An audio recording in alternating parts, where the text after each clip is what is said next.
Équilibrer le donner et recevoir dans notre lien, dans nos liens, dans nos relations amicales, familiales, dans aussi évidemment dans notre lien de nous à nous-mêmes, comment en fait équilibrer le yin et le yang à l'intérieur de soi, le don de soi, mais aussi le fait d'apprendre et de savoir recevoir, le fait d'équilibrer les énergies en nous dans la réciprocité, dans le donner et recevoir. C'est une grosse problématique, je pense, pour toutes les relations que l'on peut vivre qui ne sont pas réciproques, qui sont unilatérales, où on a l'impression donc d'avoir beaucoup donné ou de donner beaucoup à l'autre et de ne pas vraiment recevoir ce que l'on veut, d'être nourri, d'être choyé et d'être aimé et de vraiment recevoir ce que l'on veut en retour. Alors, cette idée d'avoir un retour par rapport à ce que l'on donne, elle est très mal perçue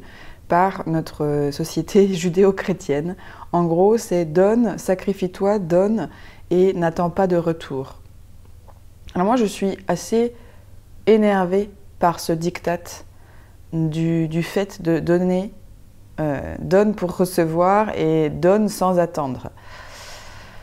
Je pense que ce n'est pas très réel et ce n'est pas très sain d'être dans cette posture de donner jusqu'à épuisement et sans rien recevoir en retour. Parce que je crois que quand on se met en lien avec quelqu'un, un amoureux, un partenaire, un parent, un enfant, des collègues, une communauté, eh bien on a évidemment besoin d'être nourri et d'être reconnu pour ce que l'on donne. Et comment est-ce qu'on peut être reconnu pour ce que l'on donne, pour notre générosité, pour nos partages? C'est bien sûr en recevant de l'autre en retour, en recevant des autres en retour, quelque chose qui est important pour nous, une façon d'être aimé, une façon d'être choyé, une façon d'être reconnu. Et ça, c'est différent pour chaque personne, mais on ne peut pas faire comme si on pouvait donner généreusement de notre énergie à quelqu'un ou à plusieurs personnes sans être très conscient, sans être conscient de nos attentes et sans être conscient de ce que l'on attend en retour. Et typiquement, dans un parcours de flamme jumelle, si on est éveillé en premier au lien, on va avoir tendance à donner tout notre amour, à donner à l'autre notre présence, notre amour, notre implication émotionnelle. Et puis, on va s'apercevoir que l'autre en face ne nous donne pas, au fur et à mesure des années, ne nous donne pas vraiment le retour de l'amour, le retour de l'amour investi. Et là, il y a des blessures qui se réveillent, il y a un grand manque qui se met en place, et puis il y a aussi éventuellement un gros sentiment de trahison, parce qu'on va avoir l'impression que l'autre en face ne nous reconnaît pas et ne reconnaît pas l'amour que nous lui transmettons, que nous lui offrons. Ça, c'est extrêmement difficile à accueillir et à ressentir, et pourtant, on continue encore et encore à donner, alors que l'autre ne reconnaît pas l'amour que l'on donne. La générosité de l'amour que l'on donne.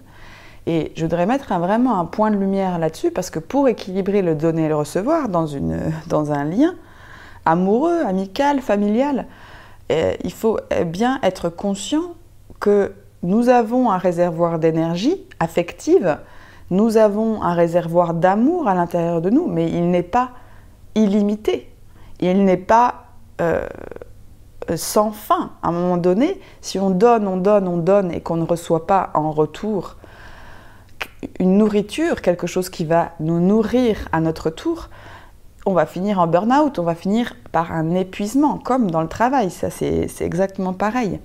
L'amour, le lien amoureux, nécessite une réciprocité et un échange. Donc, il faut être extrêmement clair et conscient que la posture de la sauveuse ou du sacrifice dans une relation, elle est très toxique. Et alors, comment on fait pour équilibrer le donner et recevoir? Eh bien déjà, c'est reconnaître que nous avons des besoins amoureux, nous avons des besoins d'être nourris en amour. Et que nous ne sommes pas Mère Teresa, nous ne sommes pas... alors je prends souvent l'exemple de Mère Teresa quand je me sens vidée de mon énergie, parce que C'est vrai qu'elle représente, elle représente vraiment le fait de donner de façon illimitée, sans rien attendre en retour. Mais bon, je ne sais pas si c'était la réalité de Mère Teresa, certainement qu'elle était nourrie en retour dans ce qu'elle donnait. Mais c'est vraiment le fait de reconnaître donc que oui, on a des besoins. Tous les êtres humains ont des besoins. Des besoins d'amour, des besoins d'être vus, d'être reconnus, d'être entendus, d'être accueillis, d'être choyés, des besoins qu'on prenne soin de nous, qu'on prenne soin de notre amour, qu'on prenne soin de notre énergie. Et ce n'est pas mal de reconnaître ces besoins. Au contraire, plus on va être conscient de ce que l'on attend de quelqu'un, plus notre intention intérieure va être claire, plus notre intention en amour va être claire. Qu'est-ce qu'on attend d'une relation avec quelqu'un? Qu'est-ce qu'on attend d'une relation amicale? Qu'est-ce qu'on attend d'une relation amoureuse? Comment on a envie d'être nourri dans chacune de nos situations de vie? Et ça, c'est sur tous les plans. Et plus on va prendre en charge et nous responsabiliser dans nos besoins et nos attentes. Et plus on va pouvoir commencer à créer un lien sain et harmonieux avec notre entourage.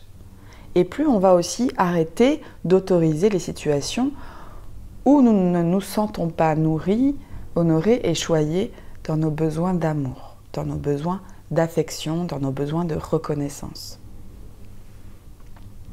Alors une relation, c'est un échange, c'est un partage, c'est pour se faire du bien. Si à un moment donné on se retrouve dans une relation où il n'y a pas d'échange, où il n'y a pas de partage, ou bien la nourriture que nous recevons dans la relation ne nous fait pas du bien, on est dans une relation blessée, on est dans une relation toxique, on est dans un échange qui n'est pas en accord avec notre cœur, notre esprit, notre corps et notre âme. Et c'est pareil dans la sexualité. Comment on avance dans la sexualité sacrée? C'est en comprenant et en entendant et en reconnaissant nos besoins en termes de sexualité. Qu'est-ce qui fait que je vais me diriger dans une relation sexuelle avec quelqu'un? Qu'est-ce qui fait que je vais faire l'amour avec quelqu'un? Qu'est-ce que j'attends de ça?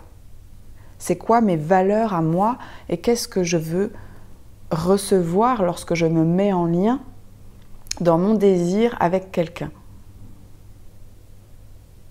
Et je pense sincèrement que c'est au fur et à mesure de nos relations, de nos différentes relations, qu'on peut connaître ça de soi et qu'on peut évoluer. Mais on est d'accord que si il y a partage, si il y a envie et besoin de se mettre en lien avec quelqu'un, que ce soit mu par notre désir, par nos sentiments, par notre élan, il faut bien reconnaître ce que l'on trouve dans cet échange, ce que l'on va partager. Et que si ce que l'on partage n'est pas à la hauteur et n'est pas nourrissant pour nous, alors ça veut dire que l'échange, que le partage n'est pas réciproque, qu'elle n'est pas dans la liberté et dans la légèreté de l'être. Parce qu'à mon sens, une sexualité sacrée, un lien sacré, un couple sacré, c'est bien les deux parties qui se sentent nourries de part et d'autre dans leur âme, dans leur fonctionnement, dans leurs besoins. Et c'est vrai que quand nos besoins sont clairement que du manque et que basés sur nos blessures, ça crée vraiment des relations dysfonctionnelles, ça crée ce qu'on appelle des relations de transformation et de souffrance. Mais quand on a conscience et on valorise nos besoins intérieurs, qu'ils sont clairs pour nous, que on sait que c'est ça qui va nous nourrir, qui va nous permettre d'évoluer, de grandir, alors on prend la pleine responsabilité de notre mise en lien avec l'autre et on peut travailler et construire à l'harmonie dans le couple. Et ce qui pose souvent problème dans le donner et recevoir équilibré et malsain, c'est que généralement les attentes ne sont pas clairement exprimées, les besoins ne sont pas clairement exprimés et reconnus. Déjà parce que soit on peut en avoir honte, soit ça a pu être interdit dans notre enfance, on a pu avoir des besoins qui n'étaient pas autorisés ou pour lesquels on a été humilié ou pour lesquels on s'est senti honteux, honteuse. Et du coup, on va se lancer dans une relation une fois adulte et puis on ne va pas connaître et reconnaître clairement nos besoins intérieurs. Et on va autoriser à nouveau un lien qui ne nous ressemble pas, qui n'est pas en accord avec nos profondeurs, notre être et nos besoins intérieurs. Donc voilà, c'est ça, équilibrer le donner et recevoir, c'est reconnaître déjà de un quand je ne me sens pas nourrie, quand je suis fatiguée. Généralement, une relation unilatérale où on n'est pas nourri dans nos besoins, c'est que le symptôme de ça, c'est qu'on va vite se sentir lourd, épuisé, fatigué, las de la relation. C'est-à-dire qu'on va vraiment s'épuiser. C'est comme un burn-out émotionnel, quoi. Donc ces symptômes-là physiques du corps, c'est très très important de les prendre en compte. Ça veut dire que quand on rentre en relation et qu'on se sent épuisé, lourd, fatigué, c'est que là, il y a une relation non réciproque, unilatérale, qui ne nous nourrit pas dans nos besoins d'âme, dans nos besoins profonds. Alors comment on fait pour rééquilibrer dans notre vie, se donner et recevoir ? Eh bien justement, ça va être de commencer à ne pas donner pour être aimé. À ne pas donner plus que ce que l'on peut donner. Ça veut dire commencer à respecter son espace personnel, son temps, son énergie, son réservoir affectif. Et ça va être de se poser la question, pourquoi à ce moment-là je veux rentrer en relation? Pourquoi à ce moment-là je veux donner?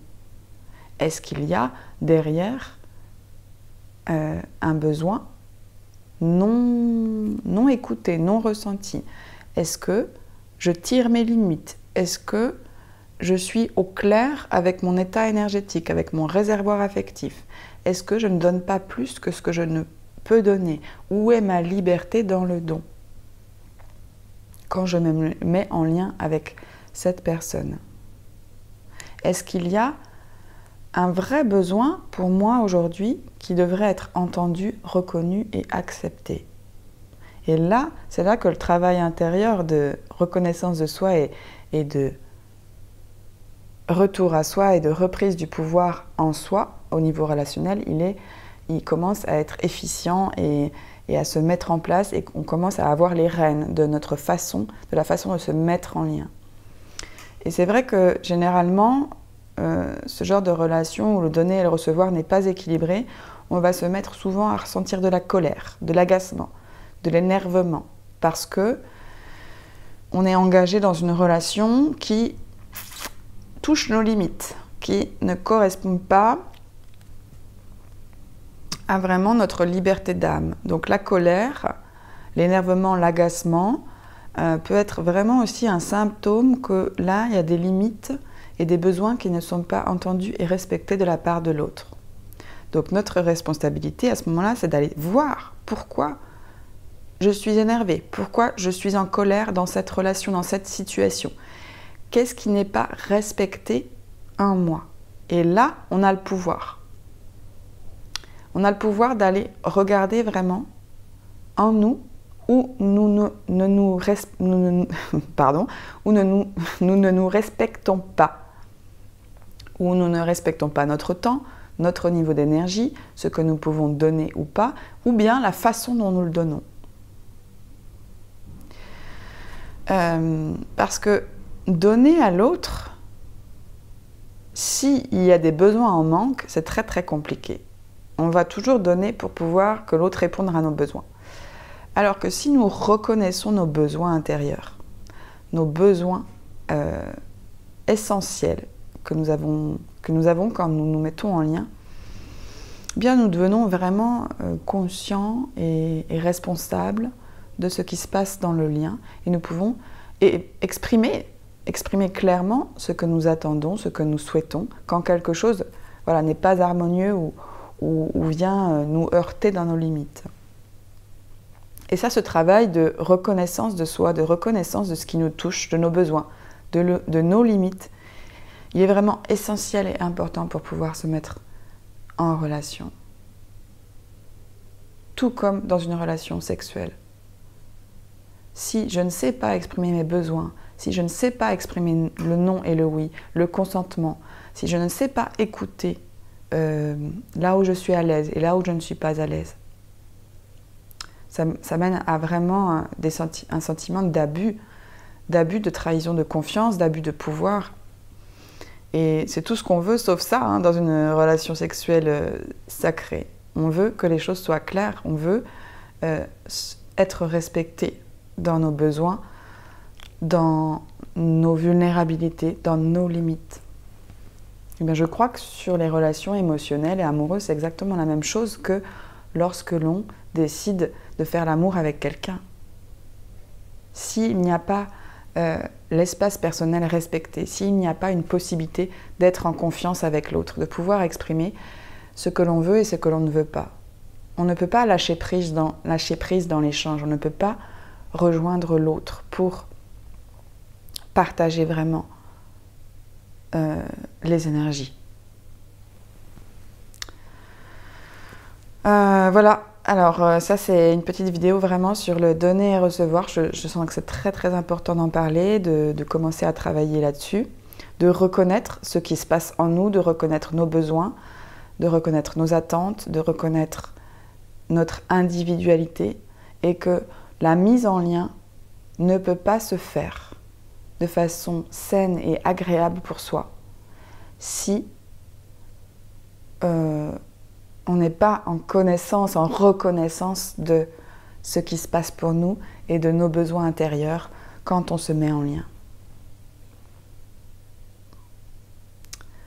Donc, portez vraiment un point d'attention